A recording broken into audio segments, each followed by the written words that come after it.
அப்ப இரண்டாவது, விசுவாசம் எப்படி கிரியேட் ஆகுது? இது பவர்ஃபுல் தான். ஆனா இந்த விசுவாசம் எப்படி கிரியேட் ஆகிறது என்றால், கர்த்தருடைய வார்த்தையை கேட்டுக்கொண்டே இருக்கணும். இன்னைக்கு இருக்கிற கடினமான காரியம் எது தெரியுங்களா? கர்த்தருடைய வார்த்தையை கேட்பது தான். எதை கேட்க முடியாது? கேட்கவே முடியாது.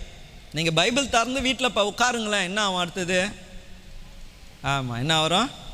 நல்லா தூக்கம் வரும். தூங்கணுன்னா என்னது? தூக்கம் மாத்திரம் என்னன்னு ஆயிடுச்சுப்பா. ஆமாம், ஆண்டவரே ஸ்தோத்திரம். இன்றைக்கி ரோமர் 10ஆம் அதிகாரம், சகோதரர்களே, அதோட காலில் தான் மீதி இருக்கிற கண்டினியூஷன் வரும்.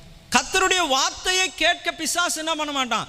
அனுமதிக்கவே மாட்டான். ஏதாச்சும் ஒரு டிஸ்ட்ராக்ஷன், ஏதாச்சும் ஒரு போராட்டம். சபைக்கு வரணும்னா நாங்கள் ஒரு வீட்டில் குடும்ப ஆராதனை நடத்தும் பொழுது முடிவில் பேசினே இருக்கும்போது எல்லாரும் சொல்கிற காரியம், எல்லா நாளும் நல்லா தான் இருக்கிறாங்க எங்கள் கணவருங்க, ஆனால் சர்ச்சுக்கு போனோன்னா மட்டும் காலையில் சண்டை, காலையில் இது பண்ணுறாங்க, காலையில் அது பண்ணுறாங்க, இல்லாத வேலையெல்லாம் வீட்டில் அன்றைக்கி தான் என்ன பண்ணுறாங்க, சபைக்கு வரும்போது தான் பண்ணுறாங்க, ஆராதனைக்கு போகும்போது தான் பண்ணுறாங்க. ஏன்னா பிசாசுக்கு தெரியும் அந்த வார்த்தை விசுவாசத்தை கொண்டு வரும். விசுவாசம் வந்துட்டா இவர்களால் ஆகாத காரியம் ஒன்றுமிராது என்று தெரியும். ஹல்லேலூயா.